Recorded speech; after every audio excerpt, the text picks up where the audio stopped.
Buenos días, profesor. Buenos días, Buenos días, profesor. Bien, vamos a iniciar. Supongo que ya les llegó. Programé la entrega de evaluación a las 7:15 empezó a llegar, creo. Me notificó plataforma, entonces espero que ya todos tengan la evaluación de su actividad número 1, actividad semanal para derecho agrario. Entonces, bueno, por ahí algunos también les mandé comentarios. Por favor, discúlpeme la hora. Yo trabajo de noche porque es cuando ya terminé mis actividades con mi hijo, entonces ya que él duerme, bueno, pues yo me pongo a trabajar.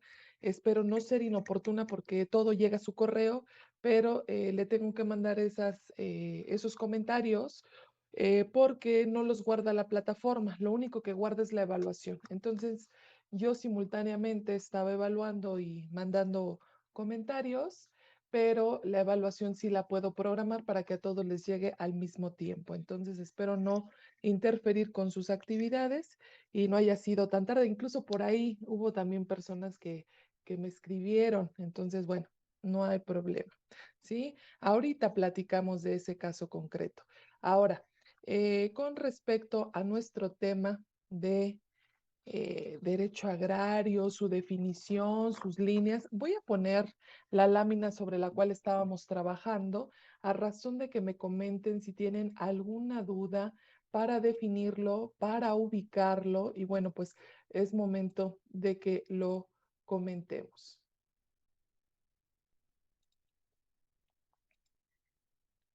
Permítanme porque no he abierto el aula.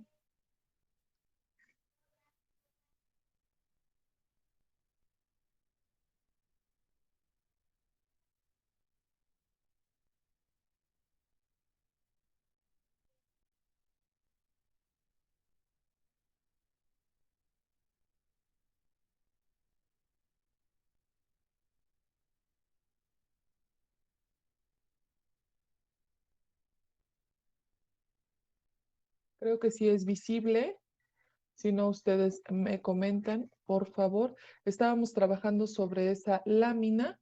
Para algunos me parece que no es tan visible. Permítame.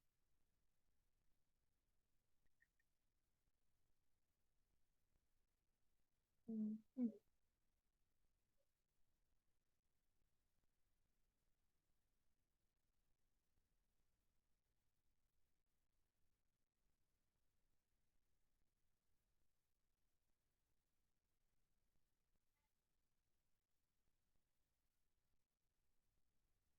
Creo que así lo ven un poquito mejor. Entonces, bueno, ustedes saben que habíamos hablado, ¿verdad?, del derecho agrario como conjunto o sistema.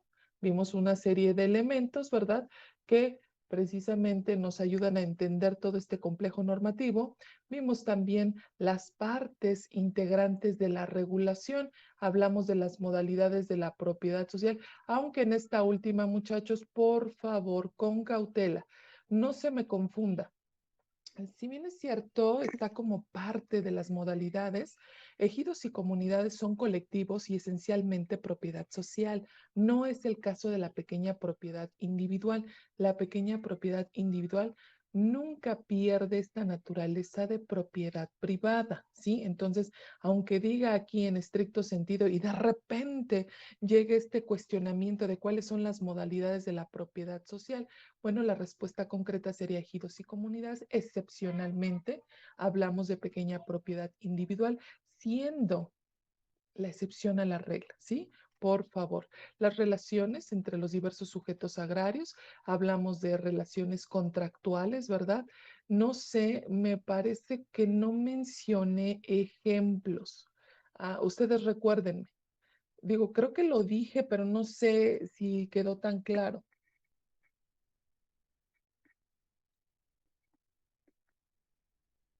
Pues yo creo que sí quedó claro. Bueno, la última parte, la actividad agropecuaria, precisamente hablábamos de la clasificación habitual, ¿verdad? Entre lo que va a ser la agricultura, la ganadería y la actividad forestal.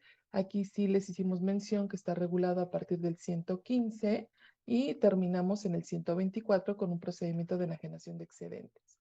También hablábamos de que parte de la regulación de nuestro derecho agrario hablaba o implicaba las funciones y o atribuciones de las autoridades agrarias especializadas. Hablábamos de la Procuraduría, del Registro Agrario Nacional, de los tribunales agrarios, ¿verdad? Tanto los de primera instancia como son los unitarios, el superior agrario y por supuesto las secretarías de Estado, que de primer momento pues mencionábamos, ¿verdad? Algunas que estamos ya vinculando precisamente por la naturaleza de nuestra actividad. Sin embargo, sí tenemos que ser muy puntuales. Recuerde que el derecho agrario pertenece a un sistema normativo, a un sistema jurídico. Por lo tanto, de alguna manera, con todas las secretarías de Estado, en todos los niveles de gobierno, existe esta vinculación. Por eso lo dejé yo aquí establecido en esta última parte, dentro de las funciones y o atribuciones, solo secretarías de Estado, no haciendo una mención particular sobre si era pues una SADER, si era, por ejemplo, una SEDATU, si era una Secretaría de Gobernación, una Secretaría de Economía, una Semarnat. No, lo dejé a título general, ¿sí? Y bueno, la última parte era precisamente de que cuál era la utilidad, cuál era la funcionalidad del derecho agrario al contar sistémicamente hablando con todas estas particularidades. ¿A qué nos referimos?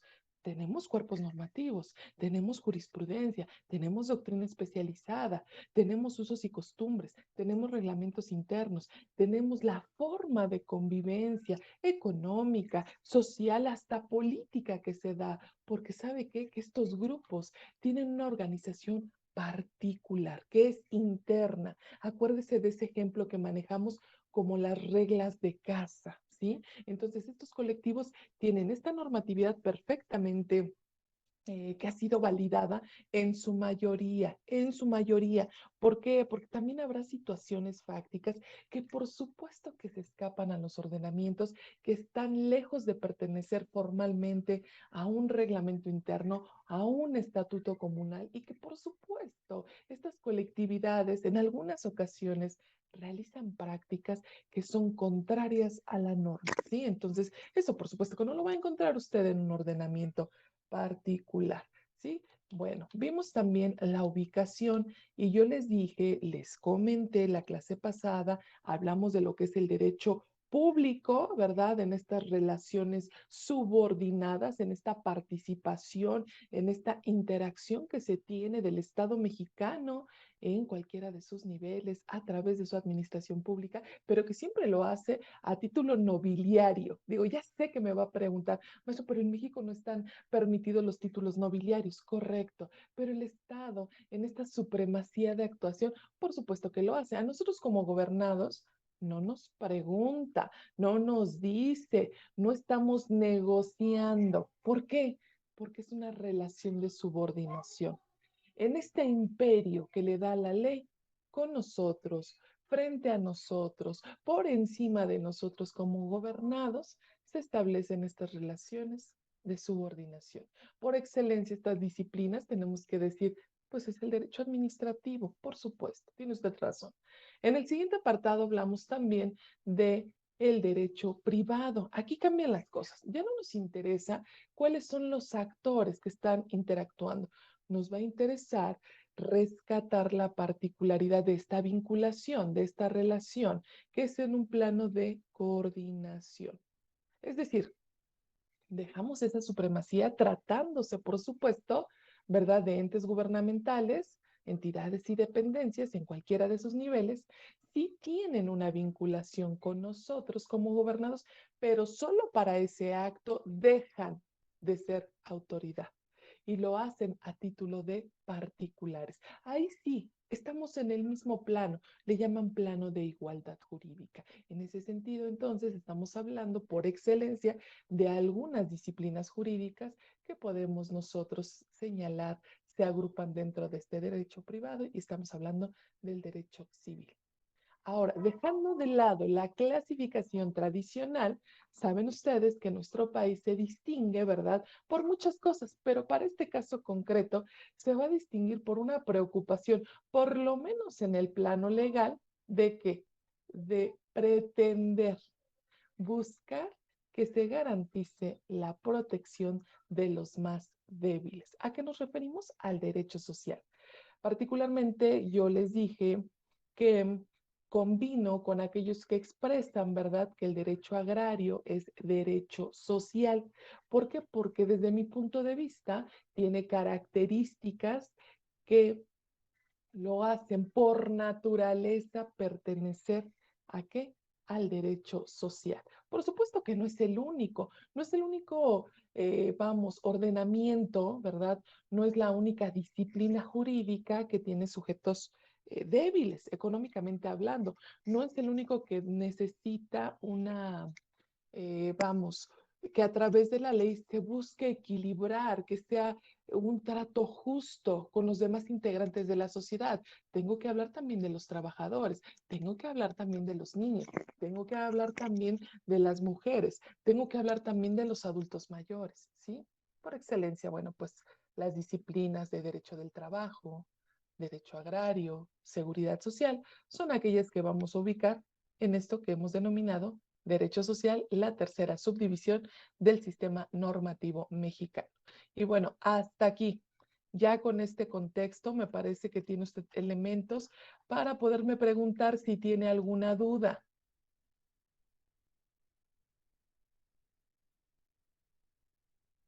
Creo que no. Déjenme ver mi pantalla porque no veo manos levantadas. Quiere decir que todo está perfectamente entendible hasta aquí. ¿Es correcto? Sí, profesora. Gracias, muy bien. Pues aquí me hacen sentir que soy muy buena maestra, pero no es cierto. Ustedes son muy buenos alumnos, ustedes están entendiendo perfectamente la materia y eso me encanta. Me encanta porque lo estoy viendo también en lo que es sus actividades. Pero antes de pasar a ello, les compartí mis argumentos del por qué ubicamos al derecho agrario como derecho social. Hablamos del inciso A, B y C. Pregunta, porque la verdad no me acuerdo.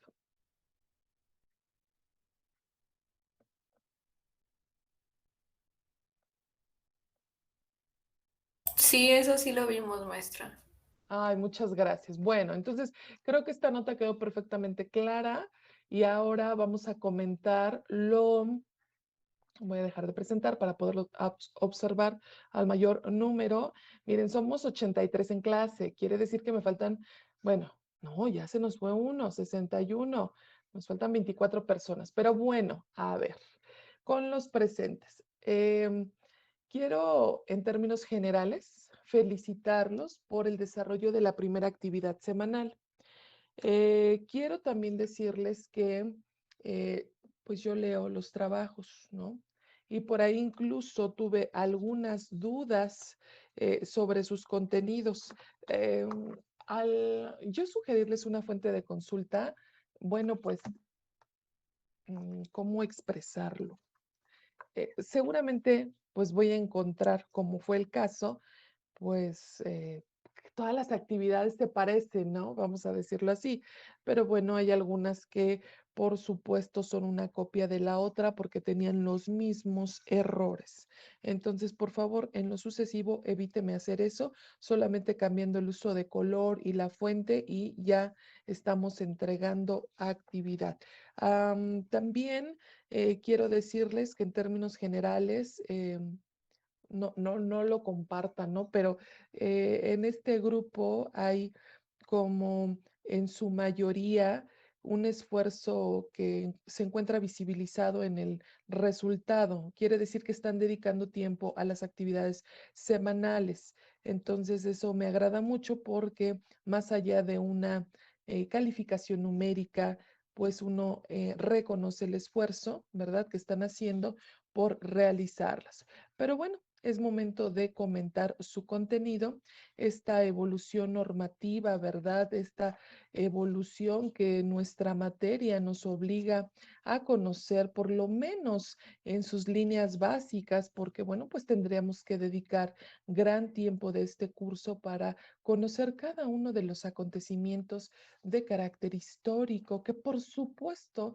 vamos a encontrar, ¿verdad?, una verificación normativa porque hubo por ahí planteamientos, hubo intentos antes antes de estas formalizaciones y que consecuentemente después pues nos vamos a encontrar, ¿verdad? Con planes, con códigos, con la primera ley agraria y bueno, muchas situaciones. Para ello, le voy a pedir la participación a Méndez Tinoco David Gabriel. ¿Está conectado?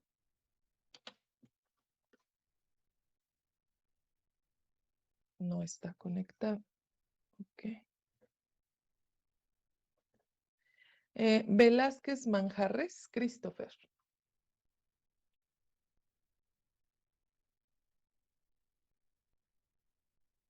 No está conectado. Ok.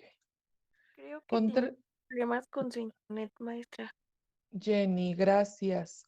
Él escribió en el grupo, se está uniendo. Es que no lo sé porque los tengo yo enfrente para poderlos ver, pero resulta que tengo aquí mi libro de anotación. Sí, van a decir, ¿cómo lo hace? Sí, muchachos, los de mi edad, todo anotamos, todo anotamos. Entonces yo aquí tengo ya, hago una selección de las personas que me van a participar y hago un listado. Entonces, bueno, Velázquez Manjarres no está. ¿Se conectó Jenny y se Sí, pero, salió o qué pasó? ajá, se estuvo saliendo porque tenía problemas con su internet, pero Ah, ok, sí que ahorita va a ok. ver cómo se conecta. Muy bien, entonces me avisa, por favor, ¿sí? Gracias. Contreras, buen día, Daniel. Sí, profesor, soy yo, es Cantero, Muchas buen día. gracias, Daniel. Buen día. Coménteme, por favor, ¿qué pasó en ese proceso histórico? ¿Qué es lo rescatable? ¿Qué podemos decir? ¿Qué opinión le merece esta sinopsis histórica? Bueno, pues yo estuve viendo el documento en el que nos teníamos que basar, ¿no? Y bueno, desarrollando la tablita de todos los acontecimientos como importantes del derecho agrario, pues me di Ajá. cuenta que creo que uno de los acontecimientos más importantes, pues es la Revolución Mexicana, ¿no? ¿Por qué? Porque pues es como que el mayor logro de la revolución pues es la Constitución de 1917 y es ahí en donde en el artículo 27 pues es donde viene el reconocimiento del derecho bueno, de la propiedad social, como dice. Ok, entonces claro que sí. Consideramos que el artículo 27 es precisamente, bueno, de aquella constitución, ¿verdad? No estamos hablando de otro 27, porque si hoy me dicen, maestra, el artículo 27, bueno, el artículo 27 ha tenido N cantidad de actualizaciones y entonces ya no es aquel que estamos refiriendo con Daniel, sino que estamos diciendo que aquí como sistema normativo hay una división, un antes y un después. Hablamos de un derecho agrario revolucionario que, por supuesto, el mayor de sus logros es elevar a la ley fundamental esta necesidad. Muchas gracias, Daniel. Aquí Sí. le anoto la participación. Gracias. Esteves Martínez, Ana Beatriz. Sí, profesora, buenos días. Hola, Betty, buenos días. Oiga, coméntenos, desde su punto de vista, ¿cuál es la etapa dentro de la evolución del derecho agrario que es digna de mencionar? Siento que es la fecha de marzo de 1911, ¿Por qué? cuando, Ajá. cuando se hace la mención de que pues el ejército liberador Ujú. de Emiliano Zapata se levanta para que los pueblos despojados y empobrecidos empiecen ese proceso de revolucionario, en donde su lema era bajo las haciendas y arriba los pueblos. Y esto para que pues se recuperara todo sus tierras, por así decirlo. Ok, muy bien. Entonces, estamos de acuerdo que a veces es necesario reaccionar un poquito más allá de los parámetros aceptables para que precisamente el gobierno nos tome en consideración y pues que no solamente nos dé un discurso, no solamente nos dé una palabra, sino que ya nos tome como esta necesidad apremiante. Y por supuesto que se habla, ¿verdad?, de movimientos, conflictos y demás que buscan, persiguen y en el mejor de los escenarios, ¿verdad? Dejando de lado aquello que se ha dicho de la verdadera historia de nuestro país, pensamos que trae más beneficios que inconvenientes, aunque por supuesto, pues siempre hay como los mayormente beneficiados. Permítanme un momento, me está llegando una notificación de jefatura. Mm, mm, mm, mm. Ok, ok. Ujú, ok. Bueno, nada que nos modifique. Perfecto. Entonces, muy bien, Betty, muchas gracias. García Santiago Omar.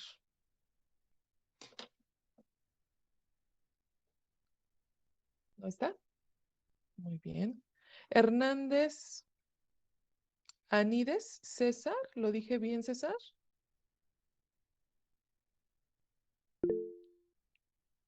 Ángeles, mire, ya ve, ni yo le entiendo a mi letra. ¿No tiene acceso a su micrófono, César? Ok, perfecto. Muy bien. Ok.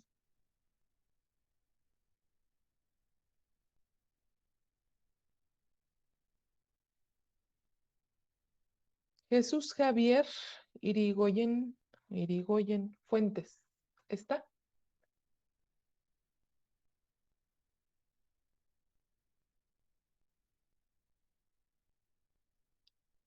Fíjense que si estuviera en presencial, así también le hacía, y corría con la misma suerte, nunca entraban cuando preguntaba. Jiménez Ramírez, Sandra Valeria.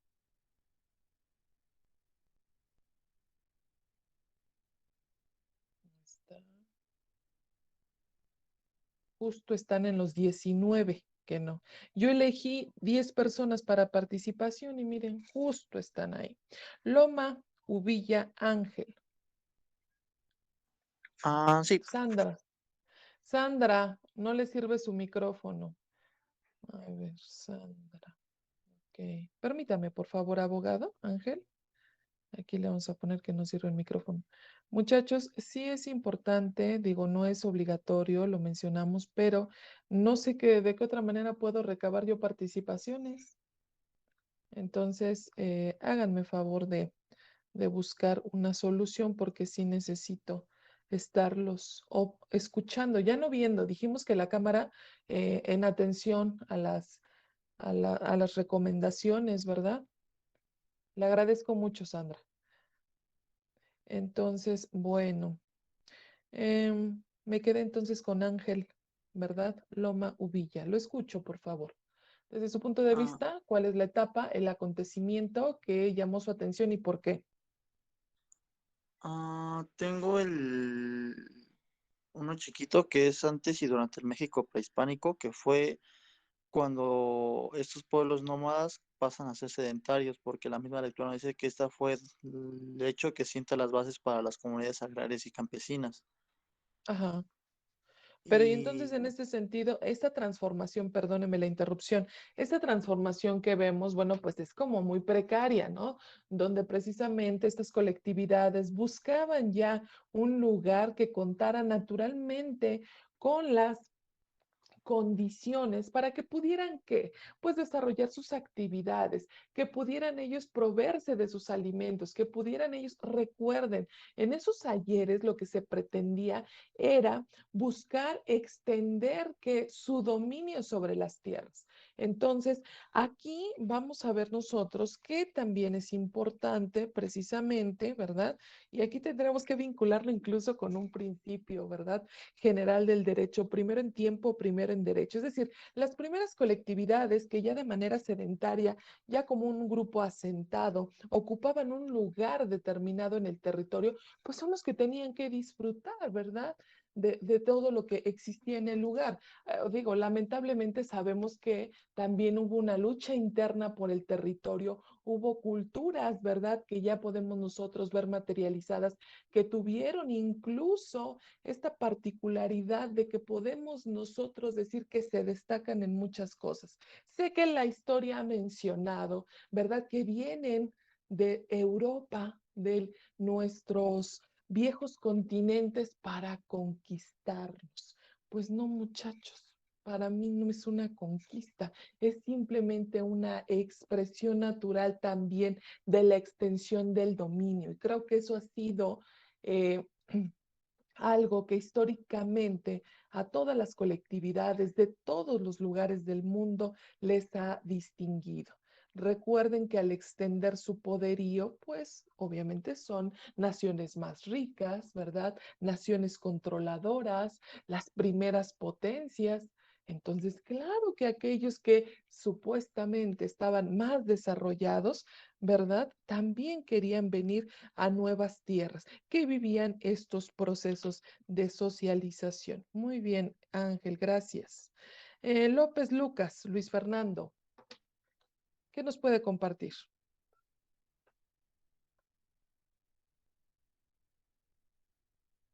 No está, no está. Ay, aquí está. No, Luis Fernando no está.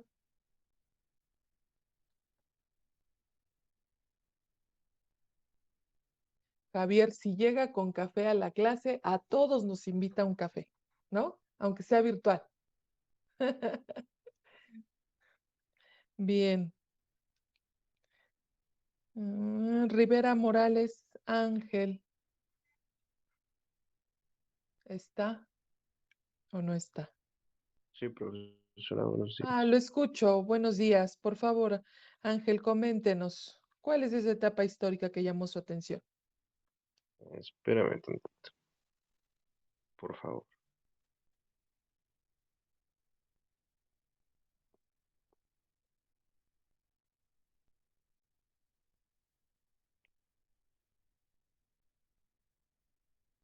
Ok, este, una etapa histórica, digo, no sé si ya la mencionaron, pero de finales del siglo XIX a principios del siglo XX, la concentración del poder de unos pocos que se define en oligarquía. Ajá, Esto con respecto a la desigualdad que pues existía entre estos y los campesinos y hacendados, pues. Eh, claro, por Esto supuesto que es básicamente importante. detona en la Revolución Mexicana, que es lo que comentaban mis compañeros, que a partir de ello, pues Emiliano Zapata también se levanta en armas y pues concluye pues la Constitución de 1917. Ok, muy bien, Ángel.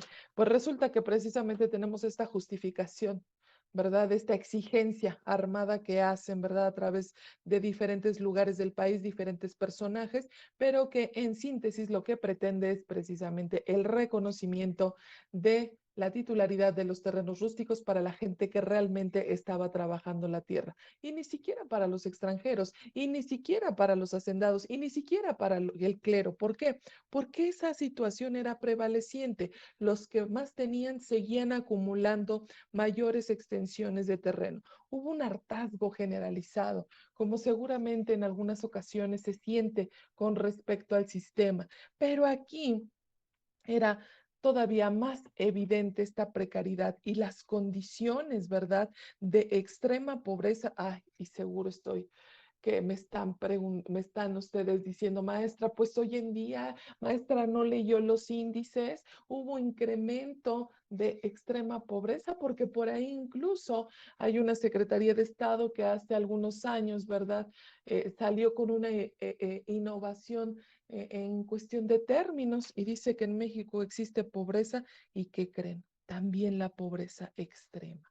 Entonces, vaya que es un tema complicado y precisamente nos dicen, esa era la situación. Necesitábamos una respuesta, necesitábamos obligar, ¿verdad?, a los integrantes de los poderes públicos a que nos hicieran, nos escucharan estas necesidades, que no era otra cosa, que era una consecuencia natural de esta vinculación, ¿sí? Entonces tenemos ahí, yo creo que grandes acontecimientos que nos pueden distinguir. Ahora, en el plano normativo, Rubio Mora Erika, ¿cuál sería el ordenamiento que llamó su atención y por qué?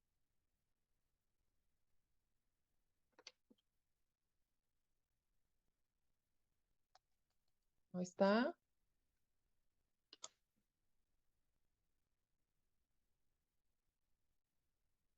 Ok, de las personas que pregunté, 5 personas no estuvieron. Una no me puede contestar y bueno, las demás ya tienen su participación. Ok, vamos a poner. Erika. Ay, perdón, se me fue. ¿Acabo de qué? Déjenme abrir el chat porque dice, acabo de entrar a la clase. Ah, ok. ¿Puede acceder a micrófono, Erika?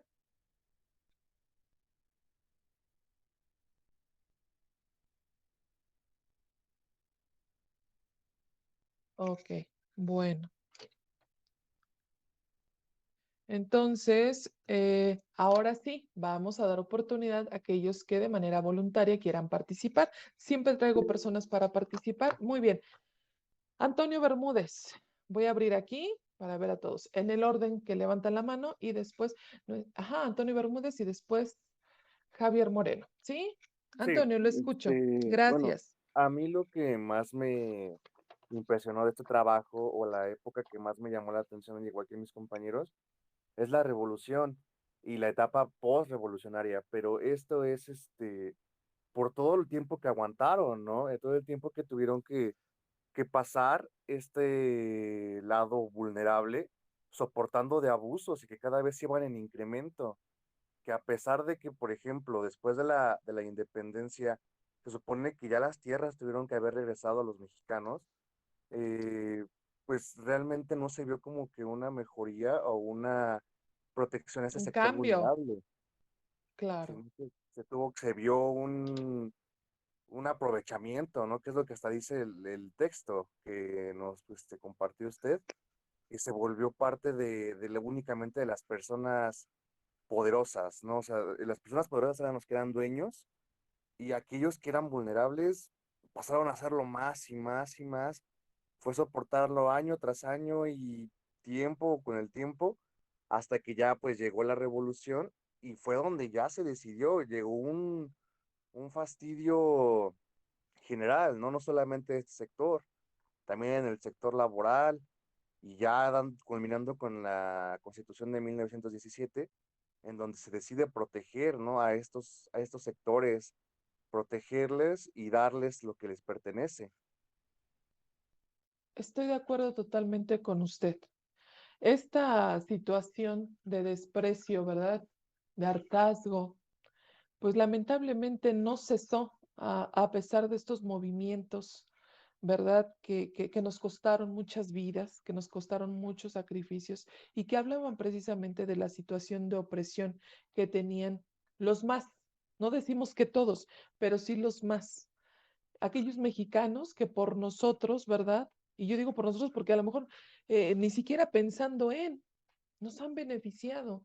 Hoy las circunstancias pues son diferentes, pero qué lamentable es saber que estos sectores que históricamente han sido vejados, porque nuestro compañero mencionó precisamente, pues sí, el sector agropecuario, sus integrantes, sus campesinos, también los trabajadores, han sumado esfuerzos para manifestarse, inconformarse, ¿verdad?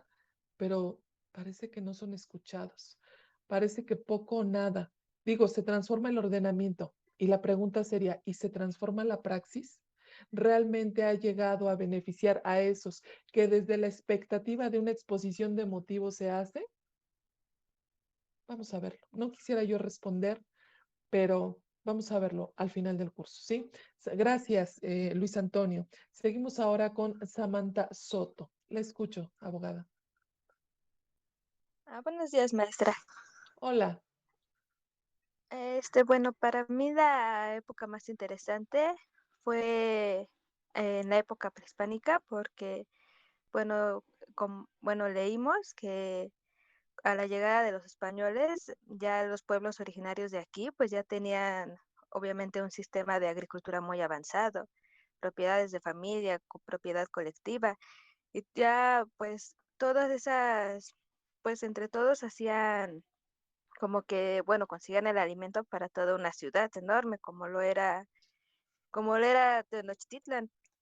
Entonces, me pareció Claro, interesante que los españoles pues llegaran a aprovechar eso, o sea, de que ya estaba todo hecho, ya estaban las plantaciones, la agricultura, no era empezar desde cero, sino ya era solo apropiarse del trabajo de los pueblos claro. originarios. Y Correcto, pues de Samantha, que, fíjese. ajá, Sí, y bueno, sí, después de eso, de que se apropiaran de todo, de todas sus tierras para hacer pues las encomiendas, lo que fueron las haciendas, y incluso seguir aprovechando el trabajo de los indígenas, porque los tomaron como esclavos para trabajar sus mismas tierras, pero despojándolos de ellas, ¿no? Solo les tocaba lo pesado, el trabajo, pero nada de remuneración. Hasta que, bueno, pues como dicen mis compañeros, hasta la revolución, que pasaron muchos años, incluso Emiliano Zapata con el plan de Ayala, que fue como que ella lo había, bueno, ella tenía su objetivo claro de querer regresarle esas tierras a sus pueblos originarios y que tuvieron que pasar todavía como 9 años para que se pudiera concretar en el artículo 27. y sí. Samantha, como dice usted acertadamente, es una deuda de carácter histórico, ¿verdad? Que se empezó a pagar, pero que fíjese qué lamentable es decirle que hoy en día no hemos terminado de saldar. Tenemos estas colectividades perfectamente organizadas, ¿verdad? Como las conocíamos, culturas, ¿verdad? Prehispánicas en esplendor, perfectamente organizadas. Ellos no vinieron a enseñarnos, ¿verdad? A orientarnos, porque de alguna manera la descripción histórica, pues es que se encontraron una especie, permítame la expresión, como si fuera reducido casi, casi, teníamos una convivencia tan básica que digo, deberíamos haber agradecido entonces que vinieran, ¿verdad?, de otros lugares con esta intención, ¿verdad?, de enseñarnos una nueva o una moderna forma de vida. Señores, no nos hacía falta nada. Estábamos perfectamente organizados. Hay un dato que en este sentido lo recuerdo, que fue parte de actividades escolares en algún momento de mi vida. No, no haga cuentas, usted no haga cuentas de cuántos años hace que pasé por la formación básica, pero yo recuerdo que en estas culturas encontrábamos datos tan enriquecedores como el primer, zoológico en Latinoamérica. Lo tenían en Tenochtitlán, o sea, cuando yo descubrí eso dije, wow, o sea, el hecho de que cuando ya no había luz solar, ellos habían, ¿verdad?, a través del uso de ciertas plantas, pintado nuestros lugares más sagrados de color blanco, hacían que de noche fueran visibles. Yo dije, personas tan inteligentes, tan preocupadas por tener una mejor calidad de vida, tan organizados. Y hay una situación que esta ya la conocí ya cuando estaba yo estudiando la carrera en historia del derecho mexicano, cuando nos hablaban precisamente de la conciencia, ¿verdad? De poder tributar, es decir, esas colectividades sí tenían esta, vamos, concepción del pagar tributo porque era necesario. Y hoy en día, lamentablemente uno siente que no es justo, ¿verdad? La carga formalizada que existe cuando, por ejemplo, tú trabajas. Usted lo puede observar si es que le otorgan un comprobante de pago, ¿verdad? Donde viene un apartado que, ay, uno se preocupa, donde dice deducciones.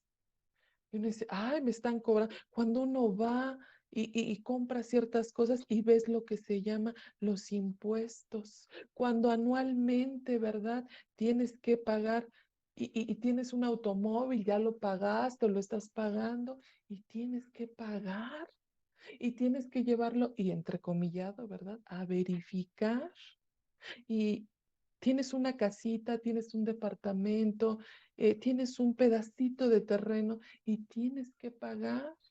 Y también tienes que pagar el agua y también, y también, y también. ¿Y por qué viene esto? Pues porque no estamos contentos, No estamos contentos, no estamos satisfechos. Y vaya que lo que acaba de pasar es una evidencia de que nuestro sistema en materia de servicios públicos está colapsando. Sí es cierto, también somos participantes, también nos falta conciencia, porque digo, esa basura, ¿quién la puso ahí? ¿Nosotros? Y digo todos, yo tampoco me eximo, aunque no tenga esas prácticas, seguramente en algo estoy fallando. Entonces, vaya que por eso nosotros no estamos tan conformes con la administración pública y no podemos hablar de que pagamos nuestros impuestos, cumplimos con esta obligación constitucional con una sonrisa. Creo que siempre lo hacemos con un dejo de, sé que debo cumplir, pero ¿en dónde están mis recursos? Ojalá que pronto cambie esta situación y bueno, le agradezco mucho la participación a Samantha. ¿Me regala sus apellidos, por favor, que ya la perdí? Sí, maestra, es Soto Zaragoza. Soto, le agradezco. Ahora Gracias, maestra. continuamos con, de nada, Valencia, Paola. Sí, profesora, buenos días. Para Hola. mí sería con la promulgación de la Constitución de 1917, cuando nace la ley agraria y esta Sí. reconoce la propiedad privada y las otras dos formas de tenencia de la tierra, que era... Permítame un momento, permítame, por favor, permítame.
Por favor, discúlpenme. Lo que pasa es que cada 40 minutos desconectan a mi hijo y hay que volverla a conectar.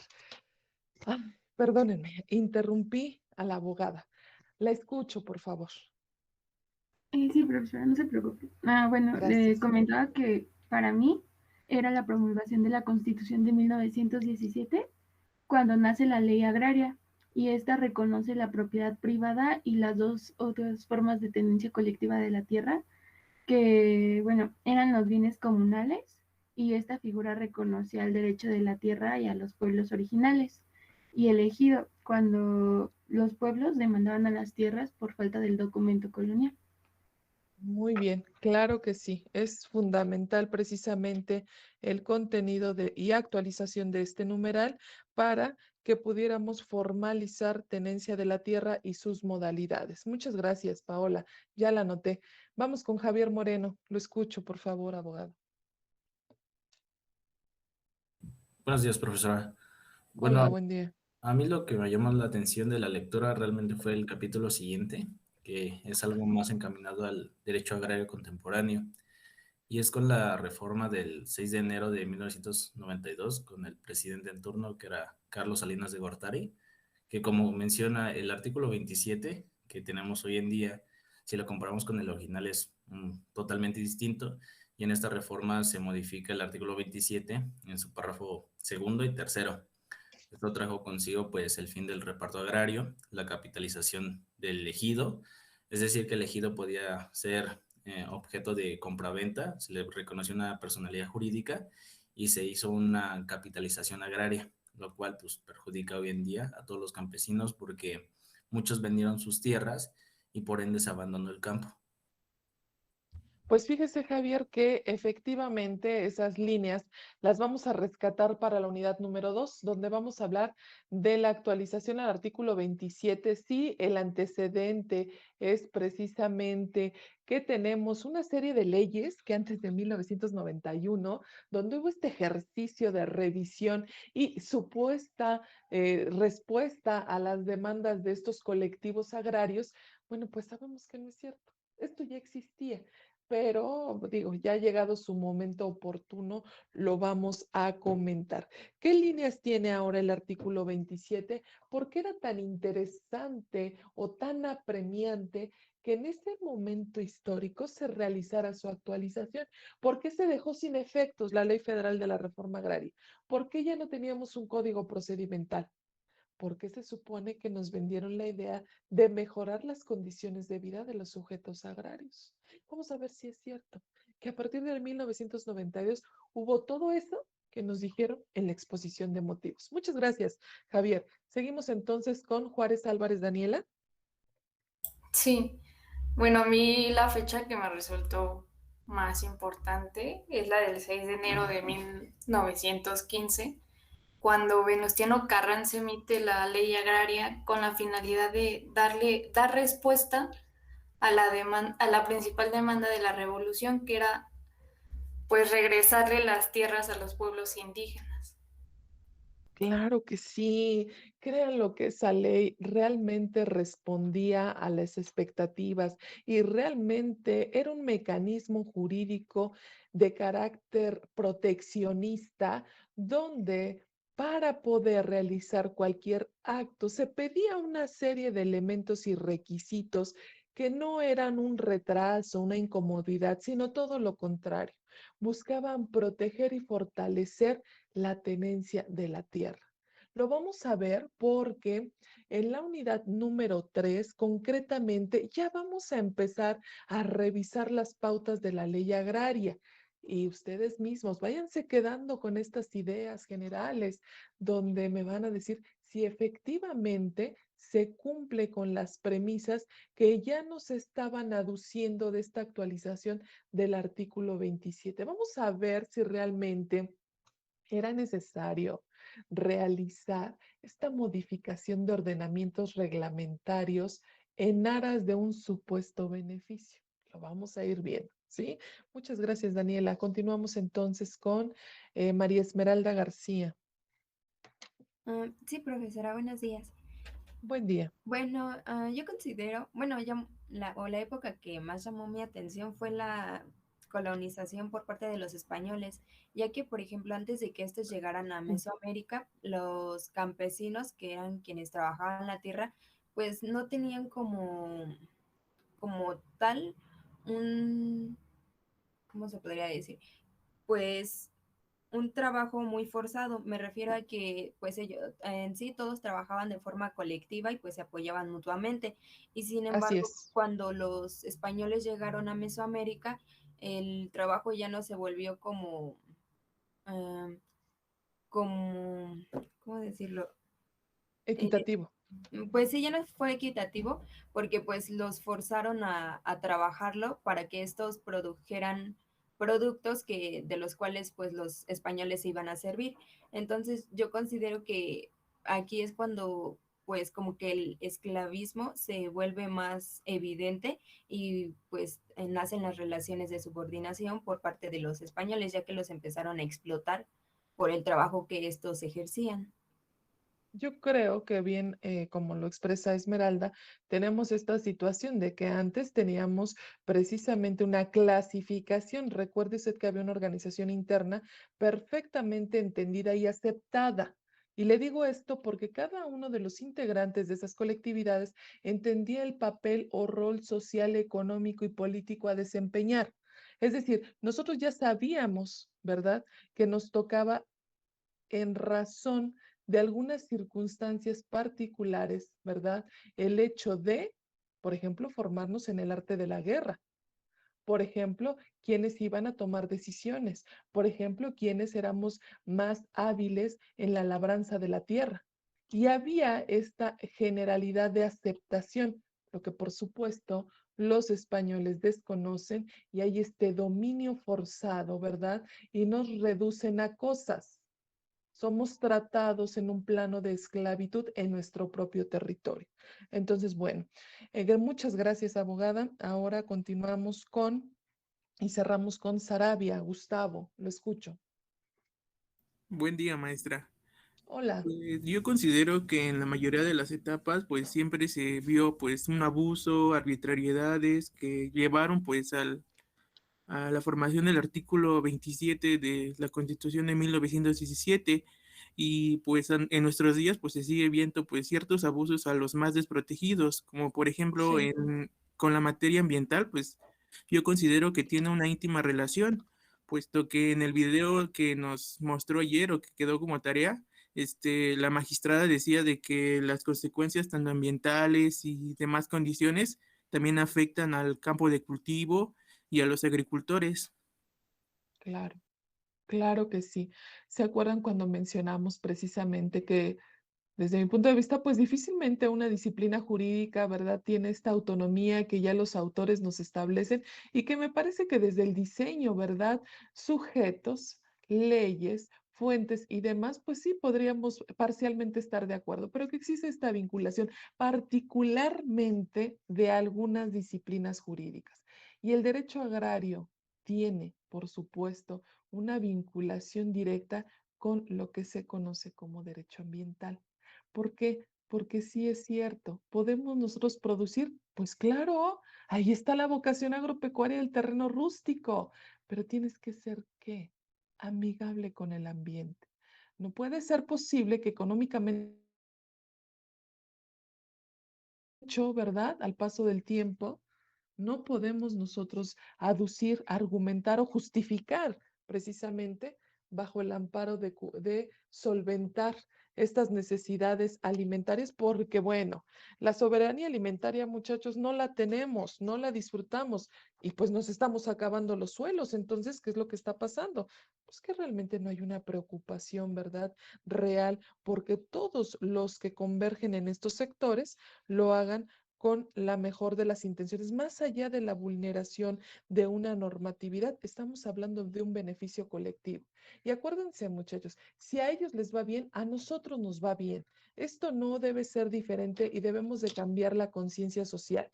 Si usted tiene trabajo, créalo que a mí me va a ir bien. ¿Por qué? Porque va a tener esa posibilidad de solventar sus necesidades y va a tener a lo mejor entusiasmo, alegría, va a tener a veces, ganas que tenemos de terminar la carrera para poder ejercer, para poder materializar esto que es un ápice. El aula apenas es un ápice de lo que usted va a disfrutar en la vida fáctica, ¿sí? Entonces, pensemos siempre, si a los demás les va bien, a nosotros nos va bien. Si el vecino prospera, a mí me va bien también.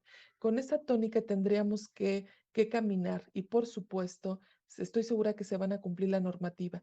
Y esta situación tan preocupante que vivimos, ¿verdad? Donde vinculamos y más allá de la etapa histórica de la cual nosotros hablemos, creo que hay un elemento que siempre ha sido, ¿verdad? El toral. Y es que nosotros tenemos una deuda histórica por las múltiples vejaciones que tanto del sector privado como del sector público han tenido estas colectividades. Por supuesto que la historia de nuestros pueblos originarios, nuestros pueblos indígenas, todavía es más preocupante.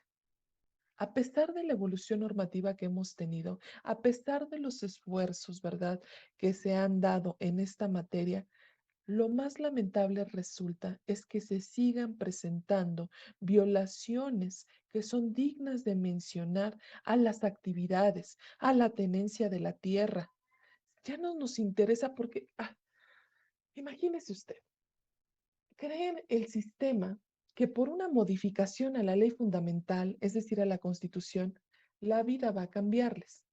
No es cierto. Necesitamos instrumentar esa modificación normativa para que realmente sea una realidad. La preocupación es que a veces encontramos desde la academia, desde el Poder Judicial, desde el representante legal, poco o nulo conocimiento de ella. ¿Cómo pretender hablar? ¿Cómo pretender trabajar? ¿Cómo pretender decidir? ¿Cómo pretender actualizar una norma si no conoces? ¿Y cómo vas a conocer estas colectividades? Muchachos, ¿creen que vamos a conocer los sujetos del derecho agrario desde el escritorio, desde este lugar que estamos el día de hoy? No. No, los libros no nos acercan a ellos. Tenemos que ir a caminar, tenemos que conocerlos, tenemos que escucharlos. Por eso es que el dinamismo de esta materia, digo, es lamentable por muchas cosas. El tiempo es apremiante, pero solo les quiero decir que hace algunos años todavía se nos permitía realizar prácticas y lo que yo hacía era llevármelos a un ejido, a una comunidad agraria, para que no se quedara solo con este discurso formal, sino que lo comentara directamente con el sujeto y nos encontramos gratas experiencias. Les puedo compartir que con estos años que tenemos en la materia, hemos formado N cantidad de abogados, pero voy a comentar solo uno particular. En determinado momento del semestre yo me los llevaba porque ya habíamos visto ejidos, comunidades, ¿verdad? Que por lo menos eran los temas que ustedes como abogados tenían que manejar. Les quiero decir que hubo abogados que se quedaron encantados con estas colectividades, que trabajaron para ellos, trabajaron en proyectos comunitarios y eso muchachos, no hay manera de compensarlo. Entonces, también hay cosas que podemos hacer. Digo, hoy las circunstancias son diferentes. Hoy incluso la propia facultad nos limita porque ya no nos permiten, dado que la materia, dice, no es una clínica procesal, no es una materia práctica, usted no puede llevarse a los alumnos. Entonces, bueno, las cosas han cambiado, pero me gustaría en la medida de lo posible acercarlos, por lo menos a través de los especialistas, porque, bueno, pues no vamos a tener otra manera. Pero vaya que tenemos muchas situaciones por comentar y bueno, pues nos tenemos que despedir. Voy a otra clase. Les agradezco mucho que se hayan conectado. No nos despedimos, dije mal, no nos despedimos, hacemos una pausa obligada, pero a las 11 de la mañana, por favor, le pido, nos conectemos para seguir visualizando estos temas. Muchas gracias. Gracias, profesor. Gracias, profesor. Gracias.